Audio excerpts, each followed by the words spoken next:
Today we will start off with CSS, Cascading Style Sheets. So what is this Cascading Style Sheet? Why we use that? It's simply used for making your forms, making your web pages more presentable, more professional. So we'll be using CSS for styling our web pages. We'll start up with a very simple style. Say I have this h1 tag in my web page. Okay, this is a heading, something like this. And we'll be able to see this live preview on this side. So this is the web page. If I want to add color to this text, how to add color to this text, I can go with a style. Say I can include the code under the element style, which is put under the head division. How to access this h1 and give the color for this particular text? So we have to give h1. That's how you access. H1 is the selector here, and for the text inside h1, color is the property. And what is the value? We'll select some value here, say brown. Save this. So you'll be able to see in the live preview, we have changed the text color for which element? For the element h1. So how you select elements for styling? That comes under selectors. So here this is one of the selectors. H1 is a selector here. You give the element name there. Say if I have a paragraph tag here, say paragraph I have, this is a paragraph, right? If I want to style the text for paragraph, what I should do, I should go inside this element. The selector is P because I'm going to style paragraphs, open close parenthesis. Now I'll give some color for my paragraph attribute. Let's say it's aqua, and save this. So you'll be able to see the color for the paragraph text has changed to aqua. So this is how you select elements for styling. It comes under selectors.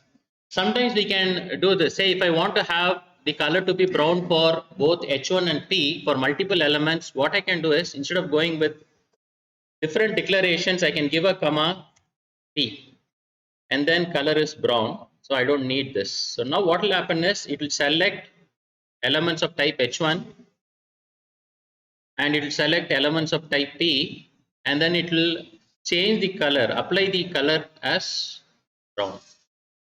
This is another way of selecting element comma element comma element, like that. You can select any number of elements. While you apply the styling, it will be applied for all those elements. What is the another way to select? Say I will use some more headings here. So this is heading 2 and I will have 2 paragraphs here. So this is paragraph 2. We have already talked about class and ID attributes when we are discussing division tags. So we'll again use the class attributes here. For H1, for this H1, I will say this comes under class A, and I will give an ID. The ID is A1, something like that. Likewise, for this H1, we'll have class to be A, say, and we'll have some ID. See, ID should be unique. For any element, ID should be unique inside the web page. So we'll have A2. Let me take one more heading here. So this is heading 3. And I will say this comes under class B and ID is A3. Okay. 3 headings, 2 paragraphs. For paragraphs, class B I will say for paragraphs. Both the paragraphs will have to be class B. Okay, and we'll have separate IDs for paragraphs. I can say this is P1 and ID here is P2. Nothing much. We are giving some class and ID attributes for our elements. Now, how to use class attributes and style? Whenever you are using a class attribute, you should start that with a dot, and then the class, say A.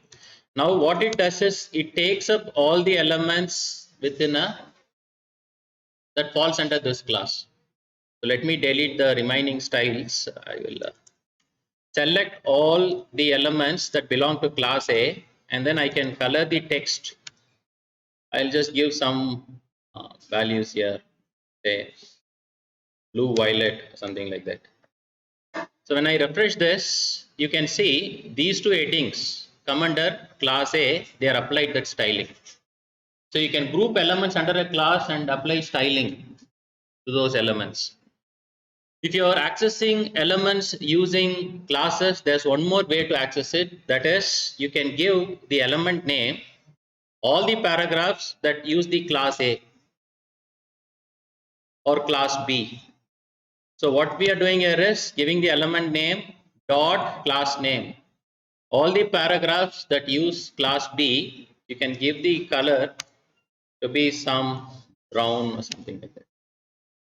Now when I refresh this, you can see all the paragraphs that uses class B as the value is colored as brown.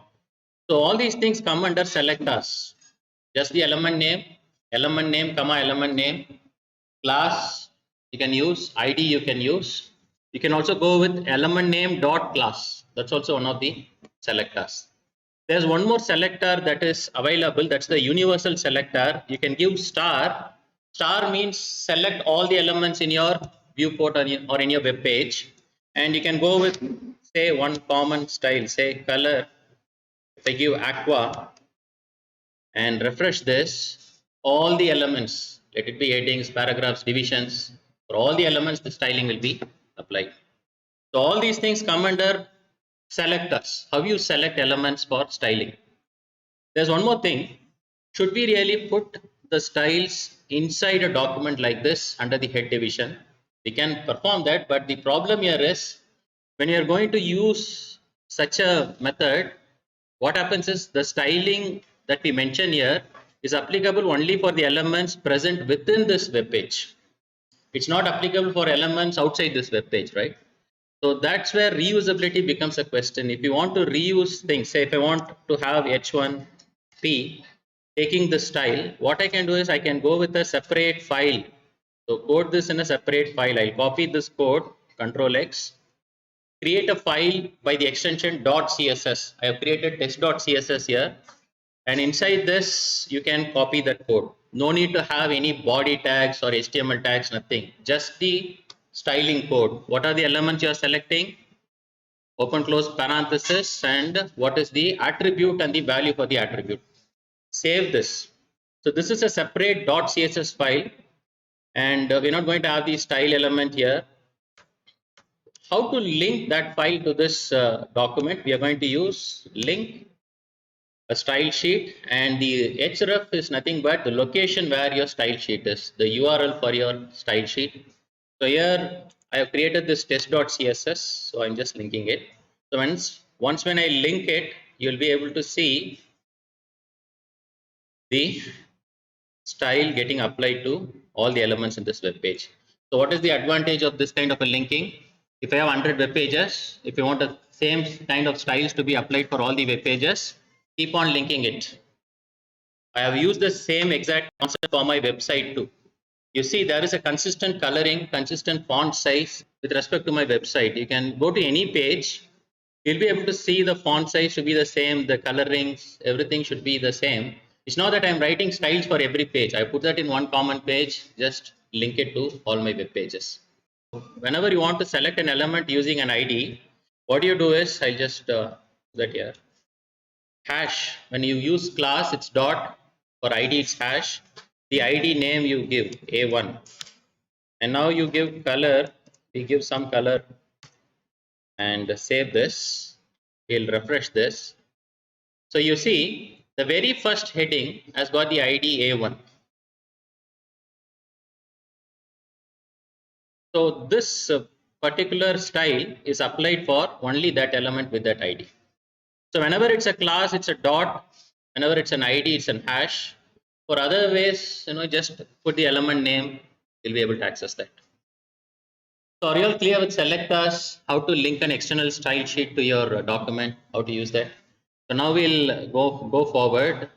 Let me delete all these things. We'll start styling. That is, we look at how to style fonts, how to style text, how to go with padding, how to apply borders, and then we'll see how to apply background colors and images. If time permits, we'll also take a look at how to style tables in today's class. The next class we'll look at styling menus, creating menus using CSS, and positioning, very important. You know how you position an element in a specific place on the web page. So we'll start styling fonts. For this, let me create a division. This is for test purposes. So we'll say this is division 1. Let me also generate some dummy text here. So that dummy text is generated. Save this, and we'll not have any styles in our CSS. So how our page looks, you can see this is our page.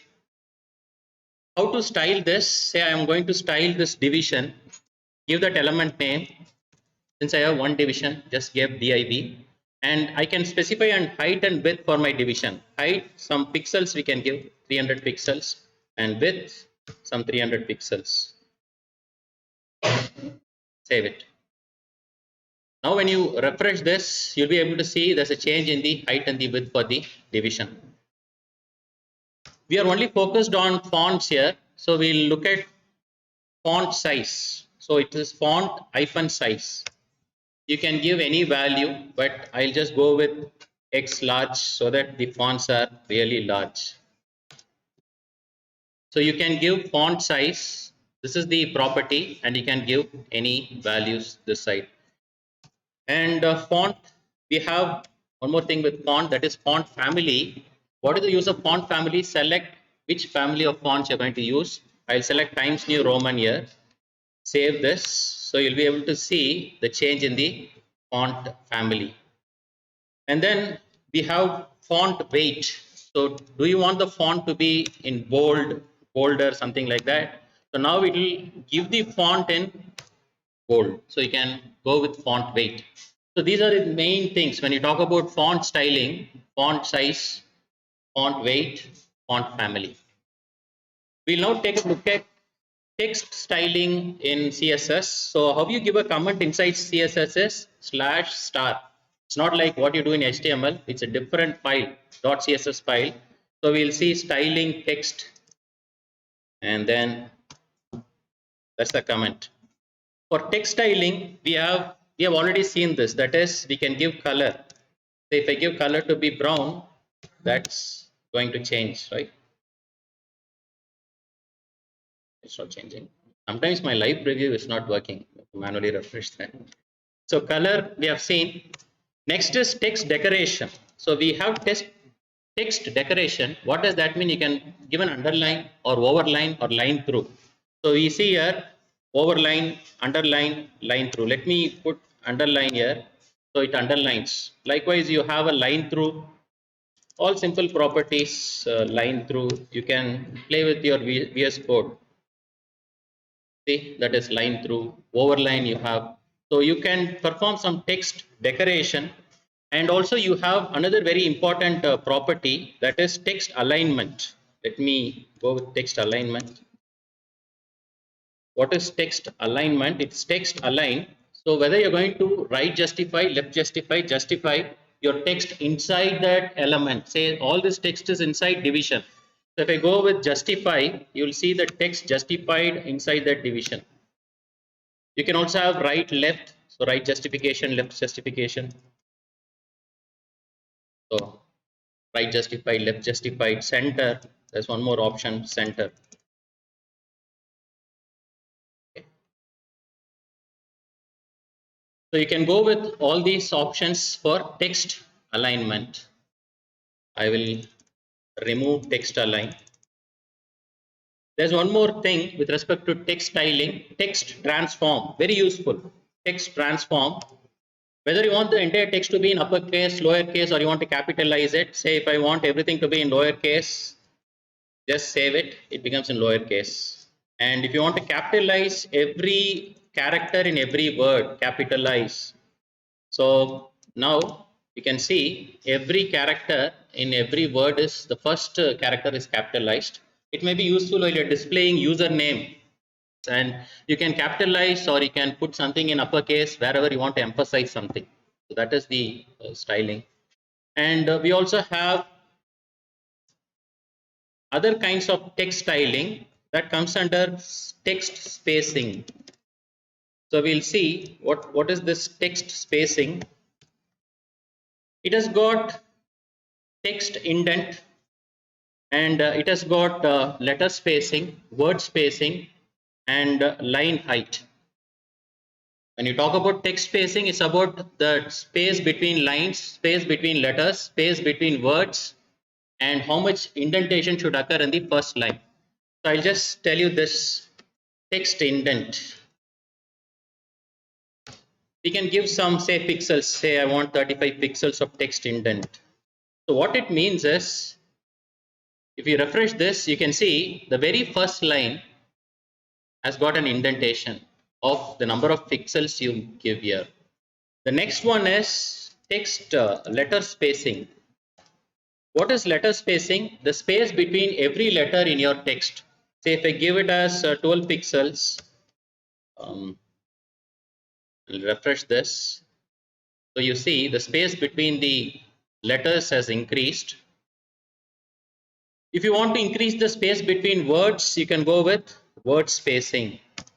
So you can give some word spacing here, say 10 pixels like that, and refresh this. So you will see the space between the words is now 10 pixels.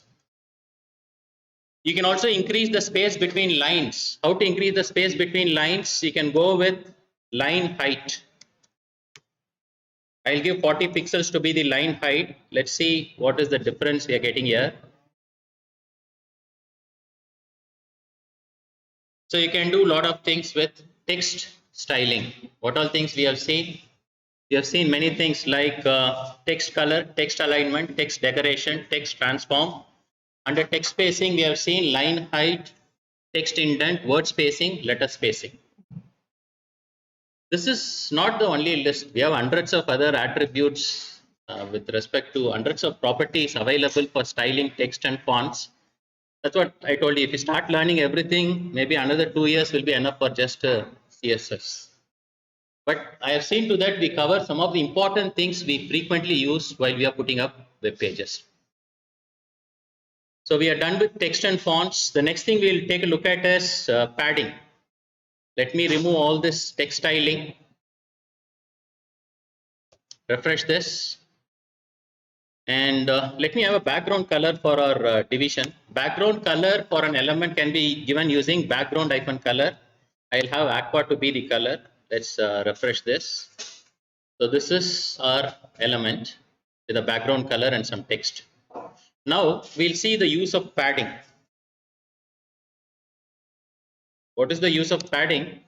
It gives some space around your text within the element. Say if I give padding and then I give 50 pixels, I save this and refresh this. You can see within your division there is some space. So this is 50 pixels space on all these sides. So that is padding. If I want to have padding only on the left hand side, not on the other sides, what I should do? I should just give padding hyphen left. And now if I save this and refresh this, you can see the padding is only on the left hand side. So when you have padding left, what are the things you'll have? Padding right, padding top, padding bottom. If you want padding on all these sides, either you can give padding left, padding right, and you refresh this, you'll see this padding occurs on the right. If you want padding on all sides, what you're going to do? Padding 50 pixels, that's it. So that's the use of padding. We'll go on to the next concept, that is borders. I'll remove the padding here. We'll talk about next concept, that is borders. Now we'll start off with borders. What do you mean by a border? You can give border to an element. Say I want border. I want some 5 pixel width border which is solid, and that is say in brown color. Save this and refresh this. So you can apply a border. So what it says is apply a 5 pixel border that is solid. So what are the properties that we can take here is we can go with solid, dotted, dashed. If I give dotted here, and save this, refresh this, you can see the border is now dotted. And the color of the border, you can mention this border 5 pixels solid. I'll go with solid borders. You can either give that in one statement, or else you can be very specific like this too. Say, we are going with independent specifications here. For this, what we can do is we can go with border styles independently. Say border style we can give. What is the border style I want? Solid. So this will give a solid border across. And only the right hand side border I want to be in a right width. It should be 20 pixels. Now if I refresh this, now that will be 20 pixels. If I want to have border bottom width, let me check that border bottom width. Bottom width to be 20 pixels. Save this like that. So like that you can specify the width for every side of your element. You can also specify the color for every side. For instance, I can go with something like this border right color. Say I can select some color here, say black. So like that border bottom color, border left color, border left width. So you can do lot of things in CSS. So this is with respect to border styling. I hope you all have got an idea about border styles now. Okay, are you all clear with borders? Will you be able to apply borders to your elements? There's one more thing I just want to tell you, border radius, which will be helpful in certain places. Let me refresh this. We don't have any borders now. We can go with rounded corners for your element. For instance, I can give border radius like 25%. So this is one value which is applied across all the corners. So now you see this element has got a styling that is rounded. So we can delete this text inside, and then let's take a look at this. So now let's refresh this. You'll be able to see rounded corners. We can also mention, say, something like this 15 pixels, comma 50 pixels, and you will be able to see a different shape. And it's not comma, 15 pixels space 50 pixels. Now this kind of a shape can be generated. So 15 pixels is the radius in these two corners, 50 is in these two corners. So you'll be able to generate various shapes by modifying the border radius. Okay.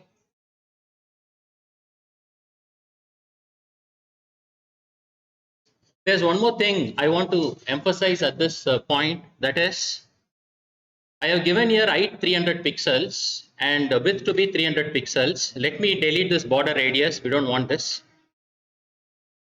Refresh this. This is the height and the width. If I again repeat this height 600 pixels, what will happen? Will the height be 300 pixels or 600 pixels?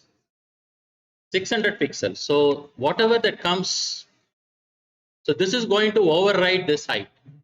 If you're going to repeat statements in your CSS, we should not, in case if you repeat and something is not working as per your thinking, it means that maybe you're overriding some old values. So please have this in mind. Okay. Now let us take a look at another thing, inheritance in CSS. You have something called inheritance in CSS. We'll see what is this property. Inherit. For this I will use two divisions. This is division 1. Maybe I'll say this is division 1. That is the parent. Inside this I'll have a child, that is another division. So I call this div class to be, maybe I'll call this parent, and this to be class to be child. Two divisions. And this is division 2. Save this. Now let's style. For the parent, dot parent, I'm going to have the height to be 600 pixels, width to be 600 pixels. And what I'm going to do is background color. We'll have some background color to be aqua. And we'll also have some border property. Border, what is that I'm going to have is 5 pixels solid brown border we'll have. Now we have this child division which is wrapped around by the parent, right? So we can access child like this. I can mention some height and width for my child. So I'm overriding the elements in the parent inside the child. So say I just give height to be 300 pixels and width to be 300 pixels, and I'll give a background color to be brown or anything, something like this.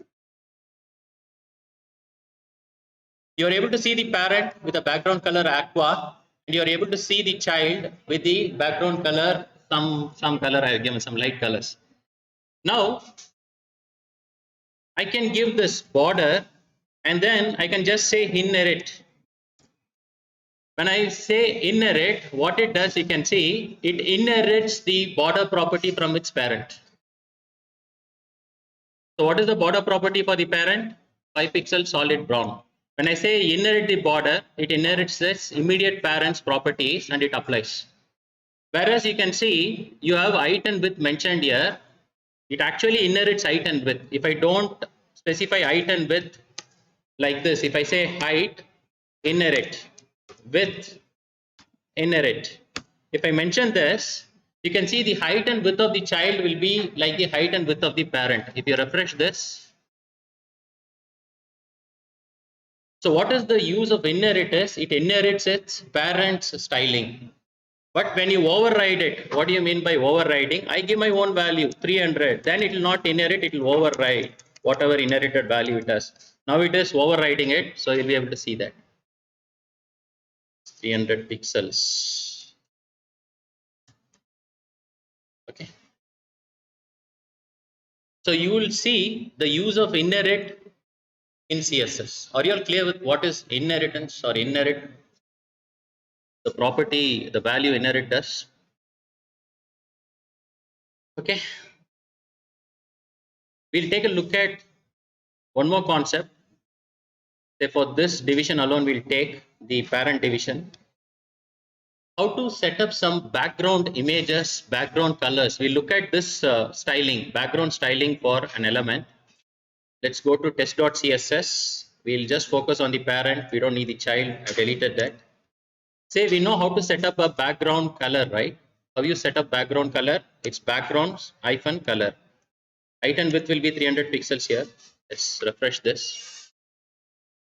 So this is what we have. Suppose I want a background image to be set for this division. So I want some image to be part of this division.